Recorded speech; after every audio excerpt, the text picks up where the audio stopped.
Okay guys, what we got here is a Stiller TAC 30 Action. I built this rifle for a customer of mine to use in tactical competition. And the problem he's having is it won't eject spent rifle cases. If we put a loaded round in it, we don't have any problems getting out a loaded round. It'll eject out, falls right out in your hand, but that's because you have the weight of the bullet helping to pull the case down and out. If you put a spent round in there and eject it, they don't want to fall out. They want to jump up and hit the scope turret, and 50% of the time they'll fall back in the action. Sometimes they fall back in there and they're upside down sitting in it like this. Sometimes they'll just lay in there like that, so you've got an empty case on top. You try to jam another one in there and you just get a big jam. So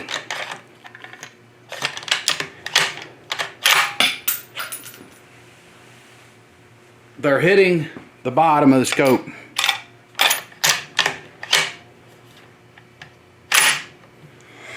If you pull it really hard and fast, sometimes they'll come out. That's what I'm talking about. That one stayed in there. If it does that once out of every 10 times, that's unacceptable. That one jammed up almost. When you're shooting a competition, that one stayed in there. It's jumping up and hitting the turret. This turret is not even a big turret, considering some of the Night Force and Husky-Mauls and these other scopes that are out there. If you turn this turret over, you can see the damage on the bottom of the turret with all the brass that's been hitting it right there. Okay, now I'm going to pull this back as slow as I can, and I want to show you what I think is the problem.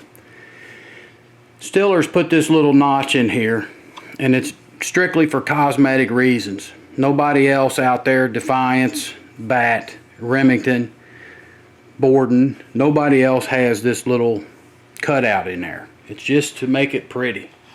But what it done is it's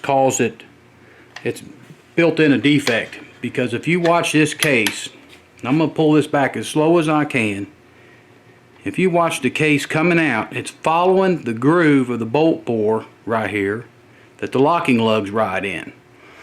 When it clears that groove that the locking lugs ride, that case should pop right straight out of there, and it would on any other action.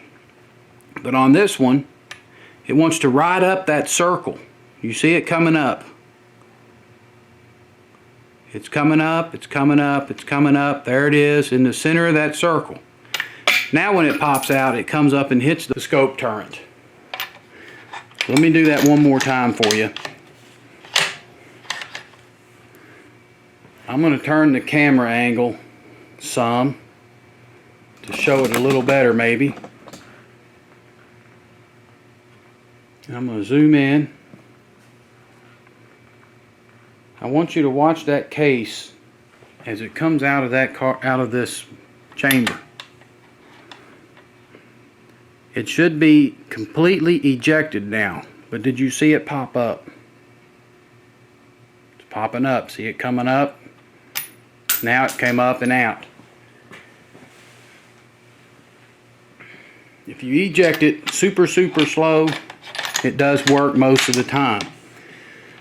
But when you're in a competition, you can't sit there and pull the bolt back like what I just did, because you got to get another shot off. Pull it back real slow, watch it ride up into that groove. It's riding up, and it's going to hit my finger. So what is happening, these cases are hitting the bottom of the turret, falling back in. Unacceptable.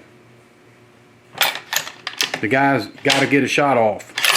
Unacceptable. Unacceptable. Did not fall out. So there's your next shot. You jammed. Cannot do it. 3 in a row. 4 in a row. 1 out of 5 hit the ground.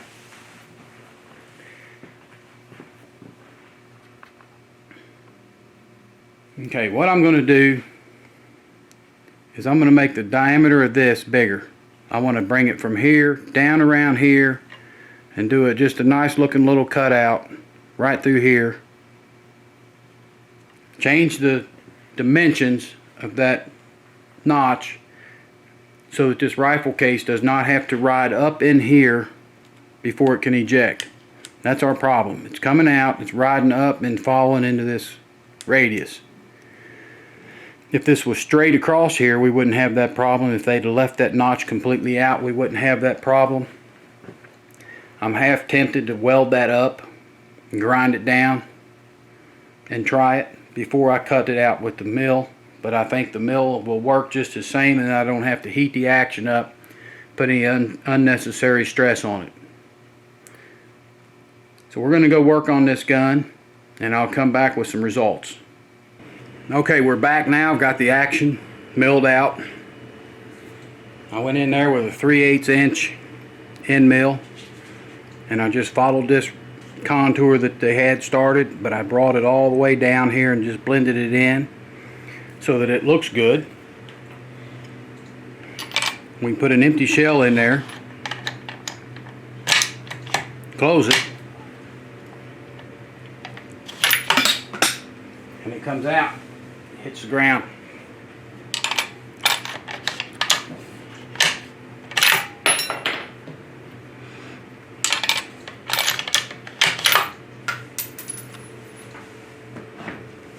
That one kicked out about 3 feet behind the rifle and hit the ground and did not touch the scope. That one did the same thing, 3 feet behind us. Same thing, 3 feet behind us.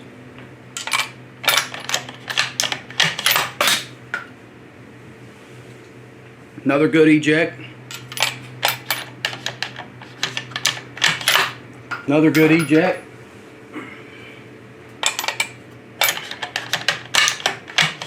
Another good eject.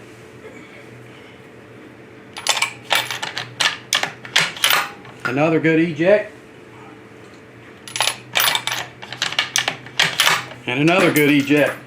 I think that's about 8 for 8. We haven't had one stick yet. Now the real test is to take it outside and to shoot it and see what happens. I think we've got it fixed. All I did was come in here and mill that out. Now the only negative part to this is that action is going to have to be recoated. I'll sandblast it and Cerakote it. If it's a stainless steel action, if it's one of the Predators, all we'd have to do is mill out the slot and then re-glass bead it. Pretty easy fix on those, but on the tacks it'll be a little bit harder to fix because I have to recoat that whole action. But I do believe that this is the answer to fixing the ejection problems with the Stiller actions. Let's go outside and shoot a few rounds through it. Okay guys, we're outside. We're going to test this gun. I've got 8 shots in the magazine, and I'm just going to shoot it free-handed over the hill here and make sure that all 8 of these shells come out and hit the ground. So here goes.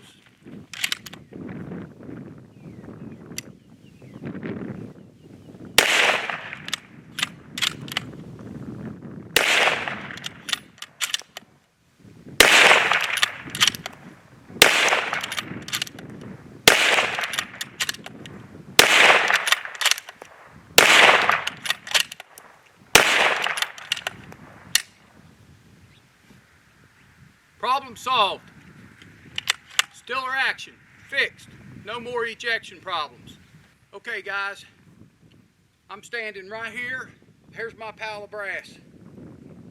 3 feet, maybe 3 feet behind me, 2 feet out. So there's my pile of brass. I'm gonna pick them up. 1, 2, 3, 4, 5, 6, 7, 8. There's my 8 pieces of brass. Every one of them in the same spot. Ejected. No more problems. Can't get much better than that.